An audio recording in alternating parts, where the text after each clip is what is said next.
ہم ملکی صورتحال پر، سیاسی صورتحال پر، ایمرجنگ سینیریو پہ بات کر رہے ہیں کہ اب الیکشن ہو گئے، حکومت سازی کے مراحل کہاں تک ہیں، اور اس وقت ہمارے روبرو ہیں ایم کے ایم پاکستان کے لیڈر اور سابق وفاقی وزیر اور نو منتخب ممبر قومی اسمبلی جناب امین الحق صاحب۔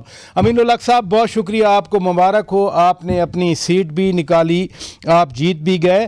سب سے پہلے تو میں ذرا حکومت سازی کی طرف آؤں گا۔ آج ایم کیو ایم کے وفد نے میاں نواز شریف سے ملاقات کی، کیا آپ کے اور نون لیگ کے معاملات حتمی طور پر طے پا گئے؟ دیکھیں شوکت بھائی، صاف گوئی سے کام لیں۔ آج میرا خیال ہے پہلی ملاقات تھی الیکشن جیتنے کے بعد، اس کے اوپر میرا خیال ہے کہ ڈسکشن ہوا ہے کہ فیوچر میں چلنا کیسے ہے۔ ہمارے لیے دو امپورٹنٹ چیزیں نا، کہ بلکہ تین امپورٹنٹ ہیں، کہ ملک کو ہر صورت میں مضبوط سے مضبوط تر کیا جائے، معاشی طور پہ ملک کو مستحکم کیا جائے، اور تیسری امپورٹنٹ چیز ہے کہ جو ہمارے لیے تو پورا پاکستان لیکن ساتھ ساتھ اربن سندھ میں معاملات کو کیسے بہتر کیا جائے۔ اس کے لیے ایم کیو ایم پاکستان نے، آپ کو یاد ہوگا کہ آج سے 1.5 مہینہ 2 مہینہ پہلے بھی جب پی ایم ایل این کے ساتھ ملاقات کی تھی لاہور میں، اور لاہور کے بعد کراچی میں بھی، تو ہم نے کیا رکھا تھا؟ ہم نے رکھا تھا کہ کسی طریقے سے آئینی ترمیم کی جائے۔ آئینی ترمیم میں ہم نے رکھا ہے کہ جو لوکل گورنمنٹ سسٹم ہے اس کو ڈی سینٹرلائز کیا، یعنی کہ پولیٹیکل ہے، فائنینشیل ہے، ایڈمنسٹریٹو پاور ہے، وہ منتخب جو بلدیاتی منتخب نمائندے ان کے پاس ہونا چاہیے، اور ان کے پاس فائنینشیل پاور بھی ہونا چاہیے۔ اس کے لیے ضروری ہے کہ آئین میں ترمیم کی جائے، کہ جس طریقے سے نیشنل فائنانس کمیشن سے پیسے نکل کر پروونشل فائنانس کمیشن کو جاتا ہے، ہم نے کہا کہ اسی طریقے سے آپ آئین میں بھی یہ تحریر ہونی چاہیے۔ اچھا امین بھائی، یہ فرمائیے، وہ تو خیر میں خود کئی بار یہ تینوں آپ کی تجاویز سامنے رکھ چکا ہوں۔ ایک تاثر یہ بھی ہے کہ خاص طور پر جو پروونشل فائنانس کمیشن والی تجویز ہے، وہ پیپلز پارٹی اس کو نہیں تسلیم کرتی۔ میاں نواز شریف نے پیپلز پارٹی کو بھی انوائٹ کیا اور آپ کو بھی کیا۔ اگر واقعی یہ تین آپ کے مطالبات ہیں تو کیا آپ کمپرومائز کریں گے یا پیپلز پارٹی کو کمپرومائز کرنا پڑے گا؟ دیکھیں، اس میں میرا خیال ہے پیپلز پارٹی ہو یا پی ایم ایل این ہو یا عوامی نیشنل پارٹی ہو، جے یو آئی ہو، میرا خیال ہے کہ in principle J U I, Awami national Party, P M L N نے تو ایگری کیا اور ایم کیو ایم نے بھی ایگری کیا۔ میرا خیال ہے یہ پروپوزل لے کے ہم پیپلز پارٹی کے پاس بھی جائیں گے، کیونکہ ہم جب ڈی سینٹرلائز کی بات کرتے صرف کراچی کی بات نہیں کرتے، بلکہ اس میں لاڑکانہ بھی شامل ہے، پشاور بھی شامل ہے، کوئٹہ بھی شامل ہے۔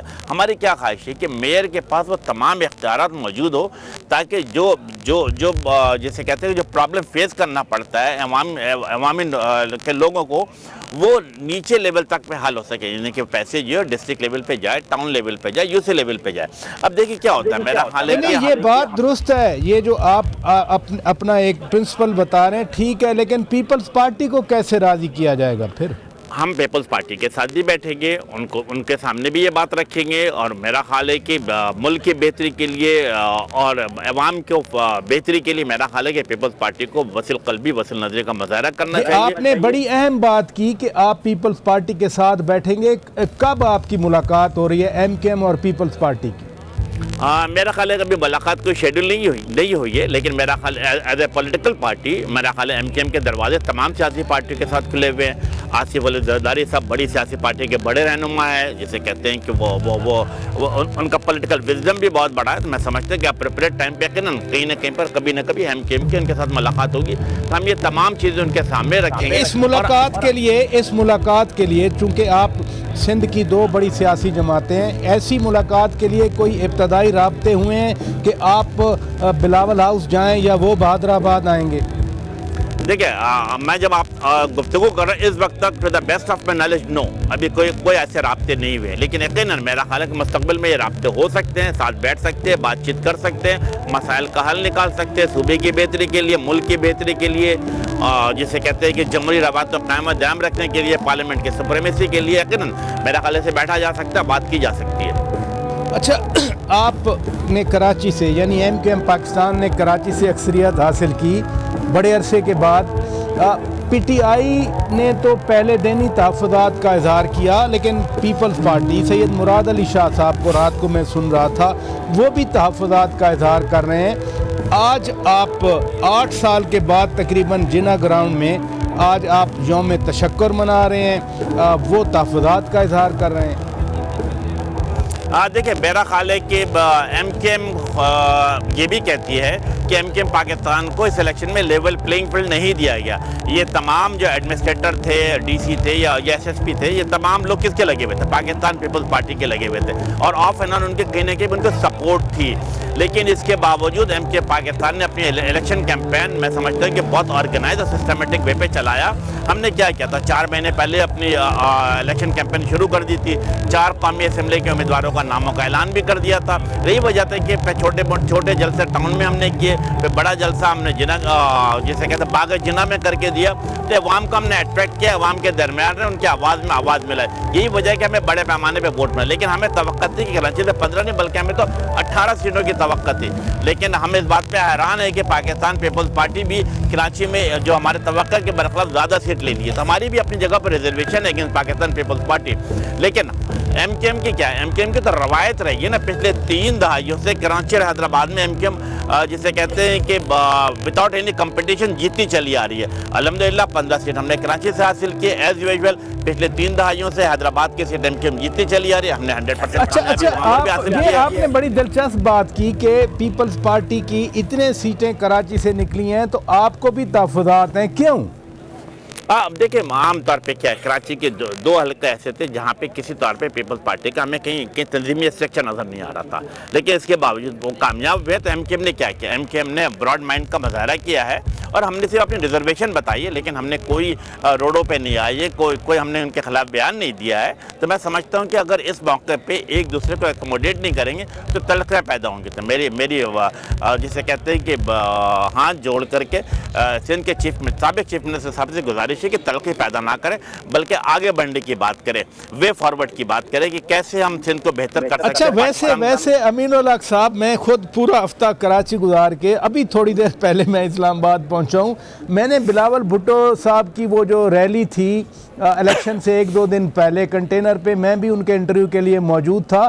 ویسے وہ بڑی ریلی تھی, خاص طور پر کماڑی لیاری والے علاقوں میں بہت رش تھا. تو پاپولیرٹی تو ان کی تھی نا جن سیٹوں پہ وہ جیت گئے. پھر دیکھیں کیماڑی میں وہ جیت گئے, بہت اچھی بات ہے. لیاری میں وہ جیت گئے, بہت اچھی بات ہے. ملیر کے حلقے میں جیتا بہت, لیکن اس کے علاوہ 2 سیٹیں انہوں نے ایسی حاصل کی جس پہ ریزرویشن موجود ہے, جہاں پہ ایم کے مسلسل ان علاقوں میں جیتتی چلی آئی ہے. وہاں پہ صوبائی اسمبلی ہم جیتے, بٹ قومی اسمبلی ہمیں نہیں ملی ہے. دیکھیں نا ہمارے ریزرویشن ہے, لیکن میرا خیال ہے کہ ہم بات کو آگے نہیں بڑھانا چاہتے, ہم چاہتے ہیں کہ آگے کی طرف چلے. اچھا, ویسے یہ آپ نے بڑی اچھی بات کی, یہی پولیٹیکل میچورٹی ہے جس کا آج مظاہرہ ہونا چاہیے. لیکن میں آپ کی ایک اور حریف جماعت جس نے پچھلے الیکشن میں کراچی سے سیٹیں لی تھیں, پی ٹی آئی پورے ملک میں اور ڈائریکشن میں جا رہی ہے. آپ کیسے دیکھتے ہیں, خدا نہ خواستہ ملک میں کہیں کیوس تو نہیں پیدا ہو جائے گا؟ دیکھیں پراچا بھائی, میں آپ کے پروگرام میں ہمیشہ حاضر ہوتا رہا ہوں اور تمام ٹی وی چینل پہ کہتا رہا ہوں کہ پی ٹی آئی کو براڈ مائنڈ بننا پڑے گا. جو لوگ ان کے سیاسی مخالف ہیں ان سے بھی ان کو ہاتھ ملا کے چلنا پڑے گا, رواداری کا مظاہرہ کرنا پڑے گا, آپ کو پولیٹیکل ڈائلاگ میں آنا پڑے گا. لیکن اگر آپ میں جسے کہتے ہیں نا کہ غرور ہوگا, تکبر ہوگا, تو معاملات آگے نہیں بڑھتے. سیاست نام چاہے فلیکسیبلٹی کی, تو میں سمجھتا ہوں ان کی بھی فلیکسیبلٹی دکھانی چاہیے, اپنے سیاسی مخالفین سے بات چیت کرنی چاہیے, ساتھ بیٹھنا چاہیے, ڈائلاگ کرنا چاہیے. اور کہتے ہیں کہ بڑے سے بڑے جنگ کب ختم ہوتی ہے؟ ڈائلاگ. دیکھیں نا ڈاکٹر عارف علوی صاحب, وہ آپ ہی کے شہر سے ہیں, وہ اس وقت صدر مملکت کے منصب پر فائز ہیں. میں نے آج ان کا بیان دیکھا, وہ بھی کہہ رہے ہیں کہ میرے لوگوں کے مینڈیٹ کا احترام ہونا چاہیے, لوگوں اٹھو متحد ہو جائے. اگر صدر مملکت یہ بات کر رہے ہیں کہ مینڈیٹ کا احترام ہونا چاہیے, آپ کو خود ہی اس بات کی سمجھ آنی چاہیے کہ یہ کیا کہہ رہے ہیں. دیکھیں میرا خیال ہے کہ صدر صاحب یقیناً یہ کہنا چاہ رہے ہوں گے, جب میں ان کے بیان سے اندازہ لگاتا ہوں کہ یس عادلانہ, منصفانہ, شفاف انتخابات ہونے چاہیے. اور میں سمجھتے یہ میرے حساب سے بالکل ہوئے بھی ہیں. اور بیلٹ سے جن لوگوں کا ووٹ برآمد ہوا, جو ہے نا, دیکھیں نا جو کانٹیکسٹ بن رہا ہے, ان کی پارٹی اس معاملے پہ بہت زیادہ ایگریسو ہے, اور اوپر سے پھر صدر مملکت کا ایسا بیان آ جائے. دیکھیں مجھے یاد ہے 2018 25 جولائی کے بعد غالباً 13 اگست کو پہلا ہم نے حلف اٹھایا تھا قومی اسمبلی میں. تو ہونا کیا چاہیے تھا کہ جب اس وقت کے نامزد وزیر اعظم صاحب اسمبلی میں چل کر آتے تو ہونا کیا چاہیے کہ لیڈر آف دی اپوزیشن کے ساتھ ہاتھ ملانا چاہیے تھا, ان کے ساتھ بیٹھنا چاہیے تھا, اور مستقبل کی پلاننگ کرنی چاہیے. تو اس وقت ریجڈنس، غرور اور تکبر نے انہیں لے ڈوبے. تو میں سمجھتا ہوں کہ ان چیزوں کو اب انہیں سمجھنا چاہیے، اپنی کوتاہیوں غلطیوں سے سبق سیکھنا چاہیے اور آگے کی طرف بڑھنا چاہیے کہ یس، غرور، تکبر، ریجڈنس معاملات کا حل نہیں ہے، بلکہ فلیکسیبلٹی، پولیٹیکل میچورٹی، یہ اس کے ساتھ آگے چلیں گے تو میرا خیال ہے اور کامیابی اسی ہوگی. چیز کا نام جمہوریت ہے اور اسی چیز کا نام سیاست ہے کہ اس میں کوئی ہارڈ لائن نہیں ہوتی، کہیں نہ کہیں آپ کو بیٹھ کر بات کرنا ہوتی ہے. بہت شکریہ جناب سید امین الحق صاحب.